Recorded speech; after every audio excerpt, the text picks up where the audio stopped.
Assalamualaikum warahmatullahi wabarakatuh.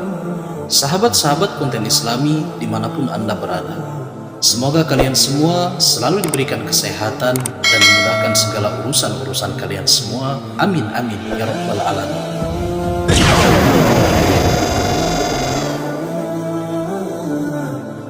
Sahabat-sahabatku seiman, pada video kali ini kita akan membahas tentang 11 nama penghuni neraka. Sebagai makhluk ciptaan Allah Subhanahu wa Ta'ala yang berkesempatan untuk hidup di dunia, kematian memang menjadi hal yang mutlak. Nasib seorang muslim yang telah meninggal itu pun disesuaikan dengan amal ibadah ataupun perbuatannya. Semakin banyak amalannya, tingkat masuk surga pun di depan mata. Namun jika perbuatan maksiatnya cenderung lebih mendominasi, kemungkinan besar orang tersebut akan menjadi penghuni neraka. Berdasarkan kitab suci Al-Quran, rupanya sudah ada beberapa nama yang dipastikan menjadi penghuni kekal neraka. Dan siapakah nama-nama penghuni neraka tersebut? Yang pertama adalah Qabil. Sebagaimana yang kita tahu, Qabil merupakan anak dari Nabi Adam alaihissalam, namun perilakunya berbanding terbalik dengan sang ayah, yang kerap kali bertengkar dengan saudara kandungnya, yaitu Habil, hanya karena perkara yang memperebutkan pasangan hidup yang lebih cantik. Selain itu, Qabil pun dengan tega membunuh saudaranya sendiri karena merasa iri dengan Habil. Nabi Muhammad SAW mengatakan, tidaklah seorang jiwa dibunuh secara zalim kecuali anak Adam yang pertama, yaitu Qabil, ikut menanggung darahnya karena ia adalah orang yang pertama mencontohkan pembunuhan. Hadis riwayat Bukhari. Setiap dosa pembunuh dari dulu dosanya juga ikut ditanggung oleh Qabil karena ia pertama kali mencontohkan perbuatan keji tersebut. Hal ini dijelaskan sendiri dalam Al-Quran surah Al-Ma'idah ayat 28-29 jika Qabil kelak akan masuk neraka. Sungguh, kalau kamu menggerakkan tanganmu kepadaku untuk membunuhku, aku sekali-kali tidak akan menggerakkan tanganku kepadamu untuk membunuhmu. Sesungguhnya aku takut kepada Allah, Tuhan seluruh sekalian alam. Sesungguhnya aku ingin agar kamu kembali dengan membawa dosa membunuhku dan dosamu sendiri. Maka kamu akan menjadi penghuni neraka. Dan yang demikian itulah pembalasan bagi orang-orang yang zalim. Yang kedua adalah Qarun. Dalam sebuah riwayat Ibnu Abbas, Qarun merupakan sepupu Nabi Musa alaihissalam yang sebelumnya merupakan sosok yang taat beribadah, namun hidupnya memprihatinkan. Pada saat itu ia pun pernah meminta kepada Nabi Musa alaihissalam untuk didoakan menjadi orang yang berkecukupan hidupnya. Alhasil doa itu pun terkabul. Qarun yang dulunya hidup miskin berubah menjadi orang yang kaya raya. Dan kemanapun saat berpergian, ia membutuhkan 70 orang untuk mengangkut hartanya sambil mengendarai unta. Sayangnya, karena kekayaannya itu, ia pun menjadi budak dunia dan gelap mata. Ia selalu menyombongkan diri atas hartanya dan lupa pada perintah Allah Subhanahu wa Ta'ala. Bahkan ia tidak segan menentang Nabi Musa alaihissalam untuk mendoakan kebinasaannya. Saat itulah azab Allah datang. Qarun beserta hartanya ditenggelamkan dalam perut bumi dan disebut akan menjadi penghuni neraka sesuai dengan pernyataan Al-Quran.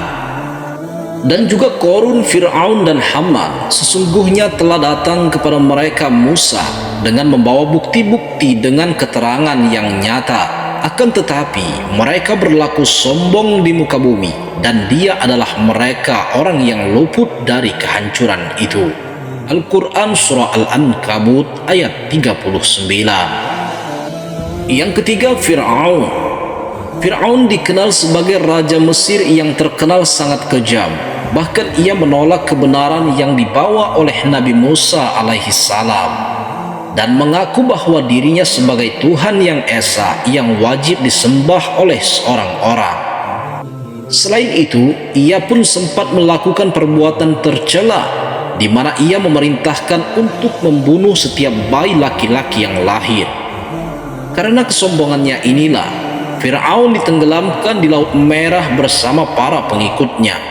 Jasadnya pun tetap utuh dan hingga saat ini dijadikan sebagai pelajaran bagi semua umat manusia, bahwa siapapun yang menentang Allah Subhanahu wa Ta'ala akan menerima azabnya. Al-Quran menjelaskan, kepada mereka diperlihatkan neraka pada pagi dan petang, dan pada hari terjadinya kiamat. Lalu kepada malaikat diperintahkan, masukkanlah Fir'aun dan kaumnya ke dalam azab yang keras. Al-Quran Surah Al-Mu'min ayat 46.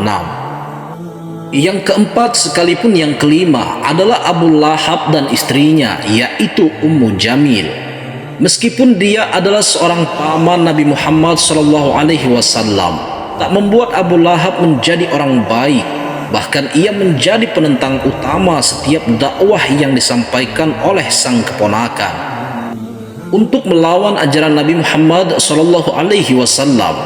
Bahkan ia dan istrinya Ummu Jamil seringkali mencelakai keponakannya dengan sengaja menaruh kayu dan tumbuhan berduri di jalan yang biasa dilewati Rasulullah SAW.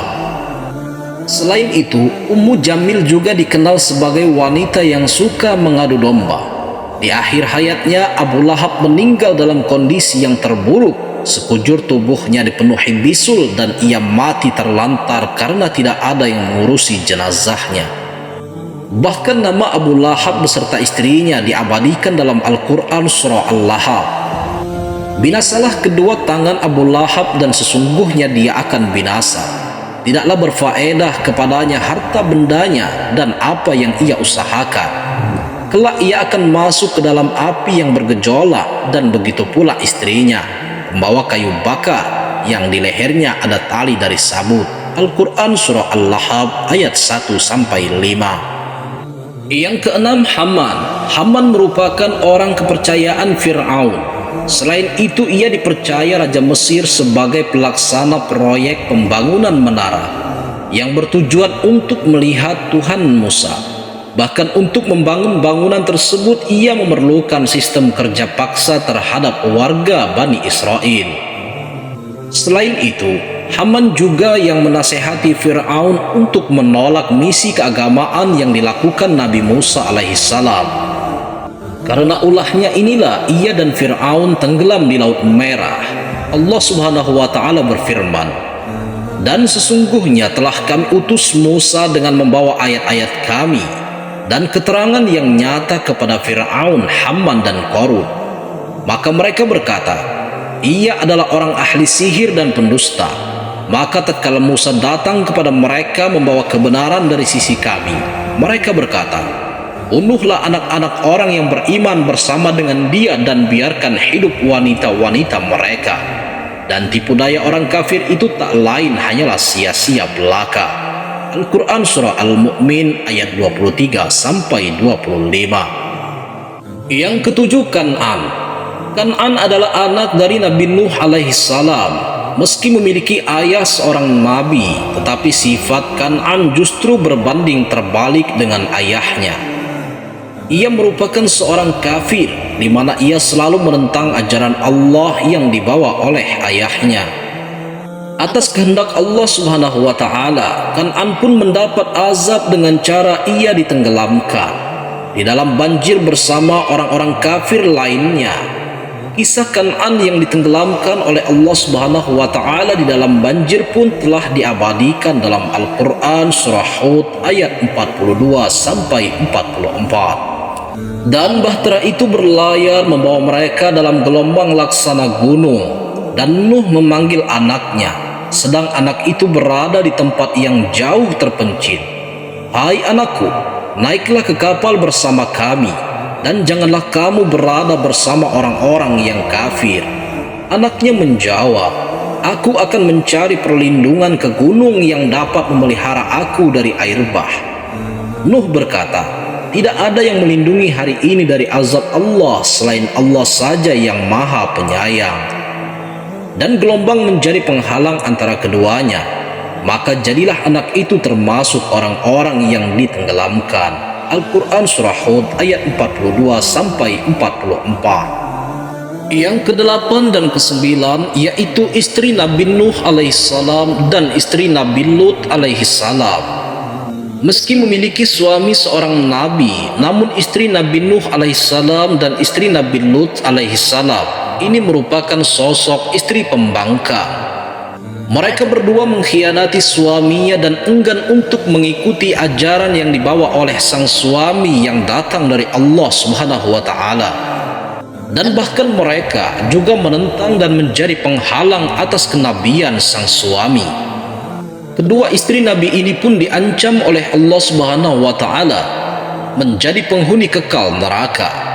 Nabi Nuh alaihissalam dan Nabi Lut alaihissalam pun tak bisa membela istrinya dari azab Allah.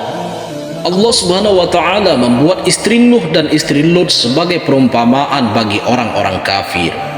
Keduanya berada di bawah pengawasan dua orang hamba yang soleh di antara hamba-hamba kami. Lalu kedua istri itu berkhianat kepada suaminya masing-masing. Maka suaminya itu tidak dapat membantu mereka sedikit pun dari siksa Allah dan dikatakan kepada keduanya, masuklah ke dalam neraka Jahannam bersama orang-orang yang masuk Jahannam. Al-Quran Surah At-Tahrim ayat 10. Yang ke-10, Azar. Azar merupakan ayah dari Nabi Ibrahim alaihissalam, walaupun anak kandungnya seorang nabi pilihan Allah Subhanahu wa Ta'ala. Tetapi Azar justru menyembah patung yang dipahatnya sendiri. Selain menyembahnya, ia pun membuat dan menjual belikan patung hasil karyanya untuk dijadikan sesembahan. Oleh sebab itu, Azar pun termasuk salah seorang penghuni kekal neraka. Nabi bersabda pada hari kiamat kelak, Nabi Ibrahim alaihissalam bertemu dengan ayahnya Azar. Sementara wajah Azar hitam kelam dan berdebu. Lantas Nabi Ibrahim alaihissalam berkata kepadanya, bukankah saya pernah melarangmu agar tidak durhaka kepadaku? Ayahnya menjawab, hari ini aku tidak akan durhaka kepadamu. Lalu Nabi Ibrahim alaihissalam berkata, ya Rabb, sungguh engkau telah berjanji kepada aku agar engkau tidak menghinakan aku pada hari mereka dibangkitkan. Lalu kehinaan apa lagi yang lebih hina daripada keadaan ayahku yang dijauhkan dari rahmatmu? Lantas Allah Subhanahu wa Ta'ala berfirman, sesungguhnya aku mengharamkan surga bagi orang-orang kafir. Selanjutnya ditanyakan kepada Nabi Ibrahim alaihissalam, wahai Ibrahim, apa yang ada di bawah kedua kakimu? Beliau pun melihat ke bawahnya. Ternyata di situ terdapat sosok anjing hutan yang berlumur kotoran, terlihat sedang bertunduk, lalu kaki-kakinya diikat dan dilemparkan ke dalam neraka. Hadis riwayat Bukhari. Yang ke-11, Namrud. Namrud dikenal sebagai seorang raja di Babilonia. Namrud juga dikenal sebagai pembangkang ajaran Allah Subhanahu wa Ta'ala yang dibawa oleh Nabi Ibrahim alaihissalam. Ia lebih memilih untuk menyembah patung berhala untuk meluruskan akidah Namrud dan kaumnya. Nabi Ibrahim alaihissalam sempat menghancurkan patung-patung yang menjadi sesembahan mereka. Merasa khawatir, Namrud pun menaruh dendam kepada Nabi Ibrahim alaihissalam dan kerap kali melakukan berbagai macam cara untuk melumpuhkan ajaran yang dibawa Nabi Ibrahim alaihissalam. Hingga Allah Subhanahu wa Ta'ala mengutus seekor lalat untuk masuk melalui hidung dan menggerogoti otaknya secara perlahan. Namrud merasakan siksa yang tiada tara. Tiap saat ia selalu memukul kepalanya dengan tongkat kecil untuk menghilangkan rasa sakit akibat gigitan lalat. Setelah 400 tahun dalam siksaan itu, Namrud pun meninggal, tetap dalam kekufuran. Sahabat-sahabat konten Islami dimanapun Anda berada, itulah dia sedikit video tentang 11 nama penghuni neraka. Semoga kisah ini bermanfaat dan bisa menjadi pembelajaran buat kita semua. Jika kalian suka dengan video ini, jangan lupa like dan subscribe. Terima kasih. Wassalamualaikum warahmatullahi wabarakatuh.